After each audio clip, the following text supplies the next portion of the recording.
قدیم زمانے میں عراق کی سرزمین پر ایک ظالم حکمران کی حکومت تھی جس کی داستان آج بھی زبان زد عام ہے۔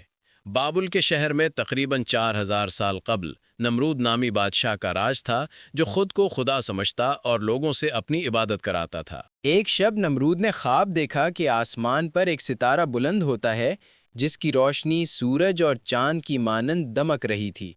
یہ خواب دیکھ کر نمرود خوفزدہ ہو گیا اور فوراً دربار کے جادوگروں کو بلا کر خواب کی تعبیر پوچھی۔ جادوگروں نے بتایا کہ ایک ایسا بچہ پیدا ہونے والا ہے جو تمہاری سلطنت کا خاتمہ کرے گا۔ یہ سن کر نمرود نے حکم جاری کیا کہ اس سال جو بھی لڑکا پیدا ہوگا اسے فوراً قتل کر دیا جائے۔ اس کے بعد نمرود کی فوج نے شہر میں ہر نوزائیدہ بچے کا قتل شروع کر دیا اور ہر طرف خوف و ہراس پھیل گیا۔ اسی دوران بابل میں ایک آدمی رہتا تھا جو بت تراشی کا کام کرتا تھا۔ اس کے گھر بھی ایک بیٹے کی ولادت ہونے والی تھی۔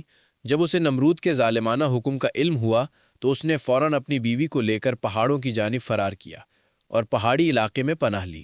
کچھ وقت بعد ان کے ہاں ایک نازک پیارا سا بیٹا پیدا ہوا جس کا نام انہوں نے ابراہیم رکھا۔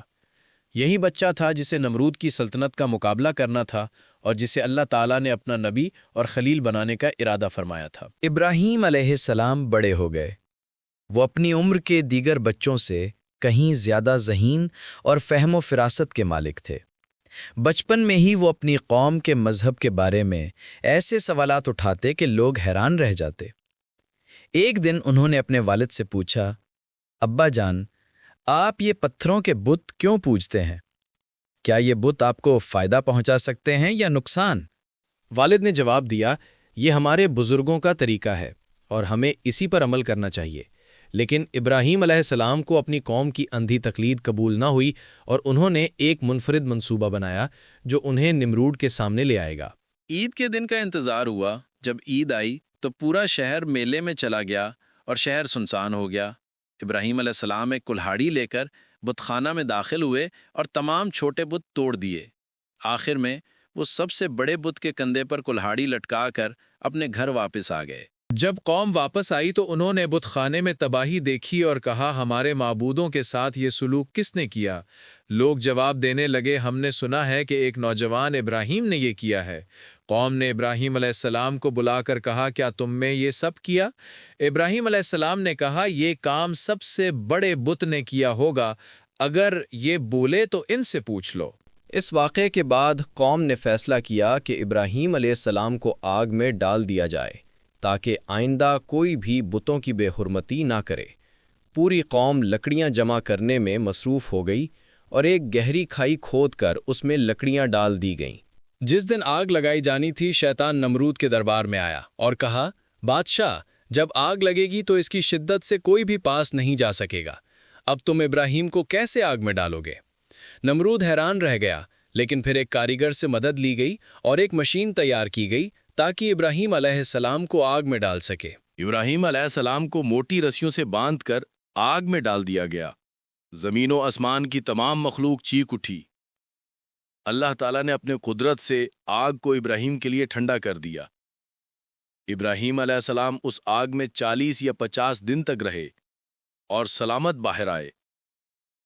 نمرود بہت حیران ہوا اور اپنے دربار میں انہیں بلا کر پوچھا، میرا رب کون ہے؟ ابراہیم علیہ السلام نے حکمت و علم سے جواب دیا، میرا رب وہ ہے جو سورج کو مشرق سے نکالتا ہے۔ اگر تم سچ میں ہو تو اسے مغرب سے نکالو۔ یہ بات نمرود کے جھوٹے غرور اور فخر کو خاک میں ملا دی۔ ابراہیم علیہ السلام نے بابل سے ہجرت کی اور اپنی بیوی سارہ اور بیٹے کے ساتھ فلسطین کے علاقے میں پہنچے۔ اللہ کے حکم پر وہ بعد میں مکہ آئے اور ہاجرہ اور اسماعیل کے ساتھ ایک ویران وادی میں ٹھہرے۔ ہاجرہ نے پانی کی تلاش کے لیے صفا اور مروہ کے پہاڑوں پر 7 بار دوڑ لگائی۔